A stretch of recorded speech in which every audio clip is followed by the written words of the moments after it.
Hey y'all, hi, how are you? If you're new here, my name is Sarah. This is Coco. She's in every video, so she's just gonna snore through this one because that's what she does. So I told y'all I was gonna do like a series on substance abuse, and this is gonna be one of the shorter videos.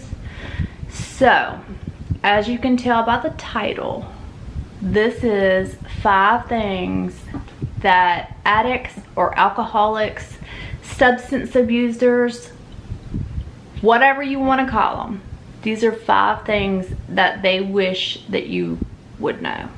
And I wrote them down, so I'm gonna read them. Okay. They need support, not judgment. And I know I say this a lot, like don't judge, don't judge, don't judge, don't judge. But really and truly, don't judge. They don't judge. And you know, I have written here, like, addicts probably don't want to admit this, but they do need your support. Not support in the form of nagging or judging or ultimatums. Not that kind of support. That's going to push them further away. Let them know that you're available anytime they'd like to talk, and that you'll never judge them or make them feel ashamed. You can just say, look, I know that you're going through some stuff, and I know that you're struggling, and I'm here if you ever want to talk. You know, it stays between us, and it goes no further than between us, and you need to mean that. That's my next point. If they do end up talking to you, please don't tell anybody else what they tell you.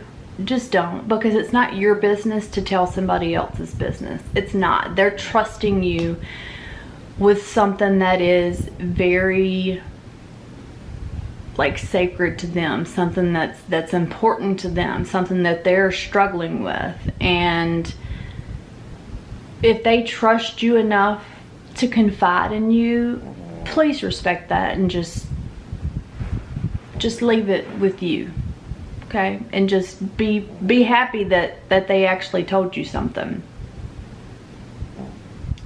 And if you do end up telling somebody else, they're never going to tell you anything else again. I can promise you that. It's going to push them further away. Make sure that you are very supportive of sobriety. Make that very clear. You're very, very supportive. Like if they want to get sober, you're there. You'll drive them there. You know, whatever. You're not gonna make the phone call. You're not gonna make the appointment. They have to do it. If they want to get sober, they need to be the one to call. They need to be the one to make the appointment.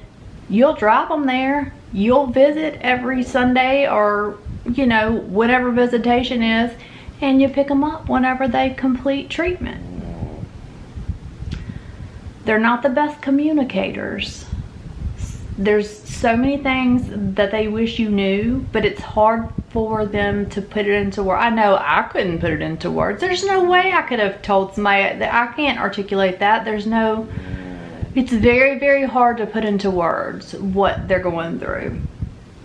And when they're ready to accept help, be supportive, and your relationship will be in a better place. I can promise you that.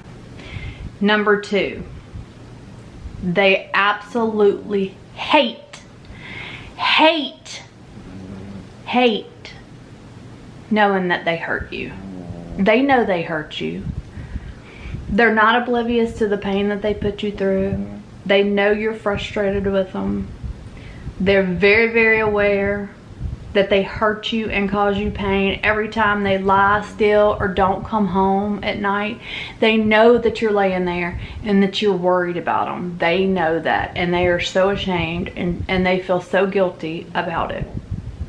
This is coming from somebody that used to be addicted to drugs. So I'm telling you that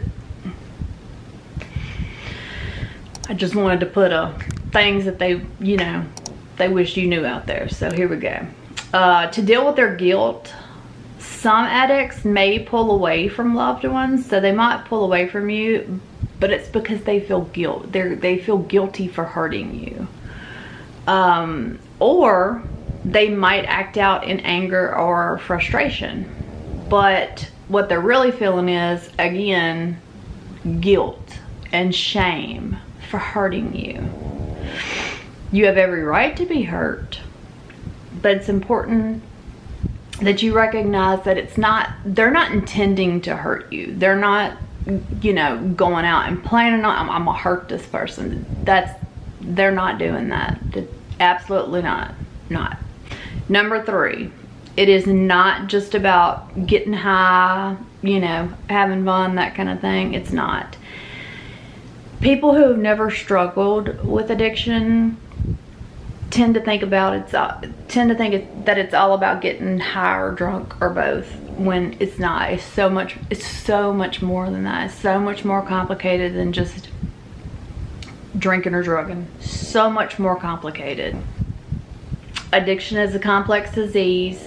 It goes much deeper than getting intoxicated. Many addicts struggle with depression, anxiety, PTSD. I mean, they may have had some trauma in their life. They may have been neglected. They may have gone through something horrible, and they don't want to feel that. So the reason that they're doing drugs and alcohol is because it numbs those hurtful, painful, negative emotions. They're just trying to stuff them down and not feel. Number 4, they're not doing this on purpose. They're not. Addiction is a frustrating disease. No matter how many ultimatums you give or how kind you are to them, it doesn't matter. It does not matter. I know it feels like they don't care or that they're choosing to abuse drugs, but they're not doing this on purpose. It's not a choice. They don't have that choice to choose or not to choose. Most of them, which I was in this category too, most of them wish they could stop. It's just like, I don't want to do this. It's not fun. It's not fun at all. It's miserable. They're miserable. They wish they could stop, but some of them don't know about the resources out there. Some of them don't know how to ask for help, how to seek treatment. Some may not have anybody to ask or to talk to about it. But it's not about choice or willpower. It is their brain that will not let them stop.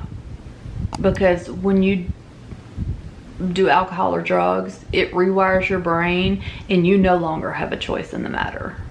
And the last one, addiction does not discriminate. No, it does not. And alcoholics and addicts, they don't want you to look at them like they're scum of the earth. They already feel like that. So they don't want you to look at them like that. Addiction's a disease, and it can happen to anybody. I mean, it doesn't matter your age, race, sex, financial status.